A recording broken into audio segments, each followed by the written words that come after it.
5-6 பொம்பளை கருவக்கலைக்கு கறி மருந்து கொடுத்துட்டான். ஜிசு வச்சிருக்கா. ஆமா, அதனால 2 பேரும் ஜாதகமே பாவ ஜாதகமா இருக்கிறார்.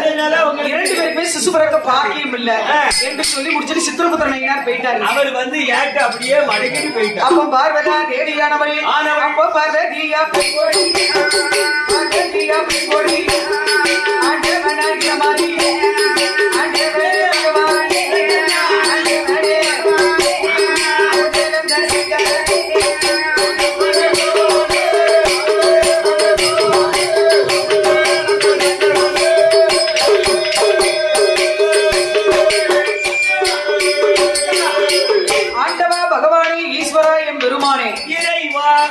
இங்க பாருங்க, அந்த நாயக்கனுக்கு ஒரு பிள்ளை வரம் கொடுங்க. அதான் அவங்க என்ன வல்லரகர் மாதிரி எரிக்கக்கூடிய வரத்தையா கேட்டாங்க. 7.5 கோடி ராவணை 7.5 கோடி வரத்தை கேட்டாங்க. அந்த மாதிரி கொடுத்தீங்களா? ஒரு பிள்ளைய தானே அதை மட்டும் முடியாது. கொடுங்க பகவானே. பிள்ளை வர மட்டும் நீ கொடுக்க சொல்லாத. எதுக்கு பிள்ளை வர கொடுக்க சொல்ல? எனக்கு கோவம் வந்துரும். கோவம் வந்தா பார்வதி என்னடா நீ பிள்ளை வர கொடுக்கணும்னு நீ சொன்ன. சரி, நானும் பிள்ளை வர கொடுக்கணும் நினைச்சேன். அவங்க கணக்கு எடுத்து பார்த்தோம். சரி, கணக்குல வந்து பிள்ளை வர கொடுக்க முடியாது. பிள்ளை வர கணக்குல வந்து இல்ல. கணக்குல பிள்ளை இல்லாம பிள்ளை வர கொடுத்தோம்னா களஞ்சியபுரம் காலி ஆயிடும். சரி, அதனால பிள்ளைய பத்தி விட்டுட்டு வேற என்னத்தையாவது பேசி கண்டிப்பா பிள்ளைய விட்டுட்டு புருஷனை பத்தி பேசி என்று சொல்லும்போது உடனே பிள்ளை வர கொடுக்கணும்னா அடியே பார்வதி என்ன அடியே பார்வதி இந்த ஸ்பீக்கர் எடுக்கிறேன். மாறி மாறி சொன்னதால மாயா சக்தி நீயே போய் அவளுக்கு ஆடி அம்மனாக பிறக்க வேண்டும். அடுத்து நீ சொன்னதால ஆதி பராசக்தி நீயே போய் தங்க அம்மனாக பிறக்க கிடவாய். தங்கம்மா நீவே பெற என்று சொன்ன போது வாயு பகவானை வரவழைத்து கலசங்களை கொண்டு வர செய்து தேவாமிரத்தை அடைத்த போது நாகக்கண்ணி அம்மா கையிலே கொடுத்து அம்மா நாகக்கண்ணி இதோ பிடி 8 மண் கலசம். இந்த 8 கலசத்தையும் உன் ஜாதி வழக்கப்படி 20 நாள் 41 நாள் ஒரு மண்டலம் இதை அடகாத்து வந்தா உனக்கு 8 காளியர்களாகவே வந்து ஆமாமா உடனே காக்க போறேன் என்று சொன்ன போது வாயு பகவானை வரவழைத்து வாயு பகவானை வரவழைத்து ஒத்தியில காத்தா போடுமா? உங்க வீட்டுக்காரி கொடுத்துற வேணா கூட்டுக்கோமா? பாதுகாப்பா இருக்கிறதுக்கு வாயு பகவானை வரவழைத்து இந்த ஒரு பைக்கு நல்லா இருந்துச்சு. இது எடுக்கிறேன். வாயு பகவானை வரவழைத்து 8 கலர் என்ன நினைச்சு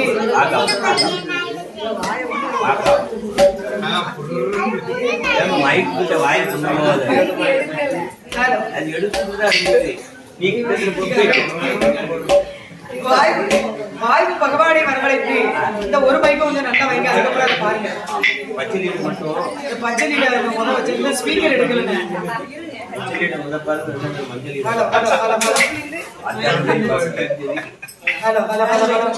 முதல் நல்லா இருந்துச்சு அந்த மாதிரி வைங்க.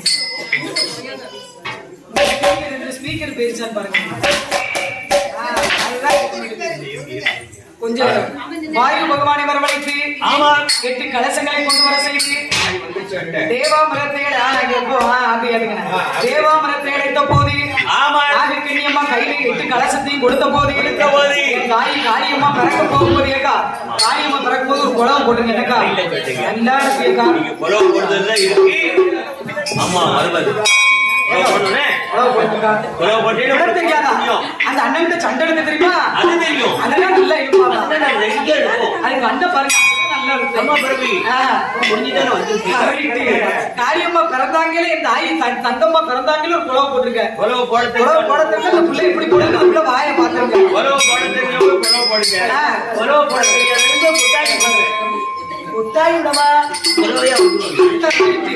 வாயு பகவானை வரவழைத்து 8 கலசங்களை கொடுத்த போது நாகக்கண்ணி கையில்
சந்தோஷமாக பிறந்திருக்கிறார். என் தாய் 8 காளியாகவே அவதரித்திருக்காளே என் காளியம்மா. அவ உண்மையிலே 8 காளிதாமன காளியம்மா. காளியம்மான்னா என் தாயி 8 காளியாகவே நாகராஜனுக்கு நாகக்கண்ணிக்கு அவதாரம் பண்ணிருக்கா, வந்து பிறந்திருக்கா. என் தாயான காளியம்மா. சரி, என மூத்தவ காளியம்மா. முதல் பிறந்தவ அம்மா காளியம். இரண்டாவது பிறந்தவ தங்கம்மா. அவ தங்கச்சி யாரு? மூணாவது பிறந்தவ முத்தாரம்மா. சொன்னா கொலை உடச்சல கொட்டாய் விடுங்கடி வந்துருந்தா. மூணாவது பிறந்தவ முத்தாரம்மா. அவ நாலாவது பிறந்த மவா யாரு? நாலாவது பிறந்த மவா யாரு? முத்தாரம்மா தங்கச்சி. அஞ்சாவது பிறந்த மவா இருக்கங்குடி மாரியம்மா. ஆறாவது பிறந்த மவா பத்திரகாளியம்மா. ஏழாவது பிறந்த மவா உச்சினி மகாகாளியம்மா. எட்டாவது பிறந்த மவா கடைக்குட்டி மவா செல்லம்மவா. அப்ப 9வது பிறந்த மவா. அப்ப 10வது பிறந்த மவா யாரு? ஏன் கணக்க முத முடியட்டும் தம்பி. அட்டம் என்றால் 8. அதுக்கு எடுத்துக்காட்டுதான் 8 காளியர்கள். அப்படியா அம்மா? நீங்க என்ன 9, 10, 11 போயிட்டே இருக்கீங்க? இல்லண்ணே, அட்ட காளி 8 பேர் தானே. என்ன போய்கிட்டே இருக்கு வரிசையா? 8 காளியாகவே என் தாய் அவதரிச்சிருக்காங்க இல்லையா?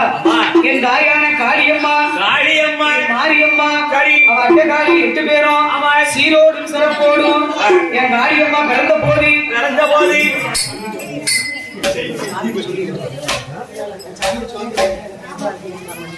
என் அட்டகாளி 8 பேரும் சீரோடும் சிறப்போடும் என் காளியம்மா சிறப்பாக பிறந்த போது என் காளியம்மா பிறந்த நேரத்துல அவ சீரும் சிறப்புமாக அங்க எப்படி வளர்ந்து வருகிறாங்க தெரியுமா? அங்க பார்வதியா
கோவில் சொல்படி விழா கமிட்டியார்கள் அழைக்கிறார்.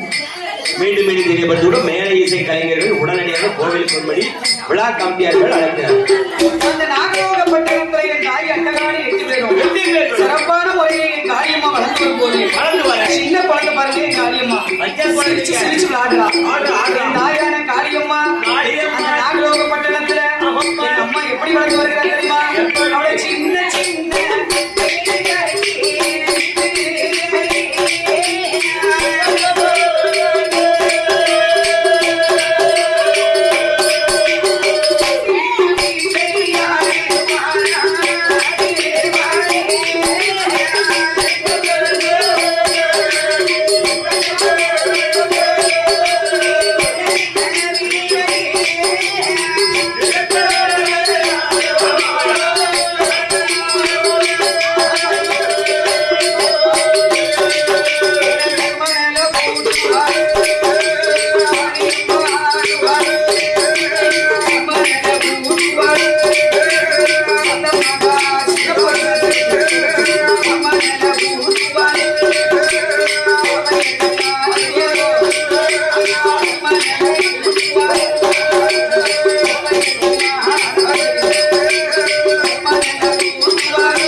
சிறப்பாக வளர்ந்து வரக்கூடிய வேலையில வருகிற போது என்ன நடக்கு தெரியுமா? என்ன நடக்கு? 8 பேரும் சிறப்பாக வளர்ந்து வரும்போது ஏன்னா ஆதிவெள்ளி கைலாசத்திலே பகவான் பார்வதி வாழ்ந்து வராங்க. சரி, பகவானும் பார்வதியும் என்ன பண்றாங்க தெரியுமா? சோதி அங்கே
தெரியுமா? என்ன நடக்கு? சோவி பரத்தி சொக்கட்டமாடும் போது ஆடுகிற போது ஆதிபராசக்தி ஓடோடி வந்து சரி என சிவபெருமானிடத்திலே தன்னுடைய அழகை பற்றி கேட்கா. ஆமா சுவாமி, நான் அழகா இருக்கனா? ஏப்பா சத்தினி எப்பவுமே அழகுதான். அடியே பார்வதி, உன்னை போல அழகு இந்த உலகத்திலே கிடையாது. உன்னை போல அழகுடையாள், உன்னை போல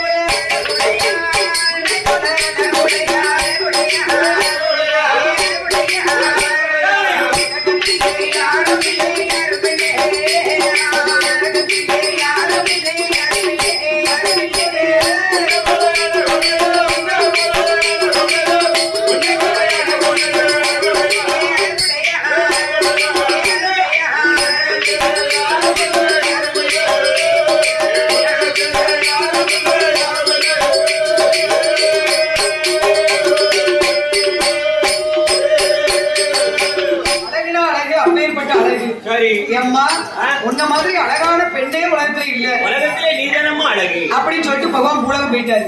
பார்வதி என்ன கண்ணை மெச்சி சிரிக்கா. வீட்டுக்காரர் வந்து வீட்டுக்கார அம்மாவை அழகா இருக்கான்னு சொல்லிட்டு அவளுக்கு அதான் ஒவ்வொரு புருஷனும் அவன் பொண்டாட்டி அழகுன்னு சொல்லுங்க எவன் சொல்லுதான். அடுத்தவளை பார்த்து அழகுமா தான் பொண்டாட்டி என்னைக்காவது எவனாவது அழகா இருக்குன்னு சொல்லுதாங்க இல்லையா? என்னமா அப்படி என்ன நீ எடுத்த கண்ட நாங்க என்னென்ன நீ எடுத்த கண்டேங்க என்னென்ன அதத்தான் செய்த சிவன் சக்தியை பார்த்து சொல்லியிருக்காரு. உலகத்திலே நீதாமா அழகு அப்படின்னு சொல்லியிருக்காரு. நாங்க என்னைக்காவது நீங்க அழகா இருக்கேன்னு சொன்னா அவன் நம்ப மாட்டாங்க. அவன் நம்ப மாட்டான். ஏன் நம்ப மாட்டான்? பார்வை எண்டியெல்லாம் என் வீட்டுக்காரர் அடிக்கடி சொல்லுவாரு. எப்படி எண்டி நீ கொஞ்சம் நல்ல சேலை கட்டிருந்தோம் எங்க நீ சேலையை கட்ட மாட்டீங்க. நைட்டு தான் நான் பாத்துருக்கேன். ஆள் நல்லா சூப்பரா இருக்கிய. ஆமா கொஞ்சம் சேலை ரோஸ் கலர்ல கட்டிட்டோம்னு வைங்க. சரி இந்த சவுண்டா கலர் சேலையில சும்மா ஜம்முன்னு இருக்கிய அப்படின்றாரு. அவர் உண்மையை தானே சொல்லியிருக்காரு. நீ ஜம்முன்னு இருக்க அப்படி சொல்லியிருக்காரு. சரி நான் எப்படி சொல்ல கும்முன்னு இருக்குன்னு சொல்ல முடியுமா? சொல்ல முடியாதோ? உன் வீட்டுக்காரர் சொல்லுவாரா? போனீங்க எங்க மச்சான் என்னை சொல்லுவாரு நீ அழகா இருக்கமா. வீட்டுக்காரர் என் வீட்டுக்காரங்க மச்சான் கூப்பிடுவேன். அப்படியா? முறையை மாத்து. பார்வதா தேவியானவை சென்றபோது உடனே கோபம் கொண்டு சரி ஏன்னா ஆண்டவனாகிய சிவபெருமான அழகுன்னு சொல்லிட்டு கூட போயிட்டாரு. பார்வதா தேவியானவை அப்ப பார்வதியா பெண்கொடியா பெண்கொடியா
Thank you.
Thank you.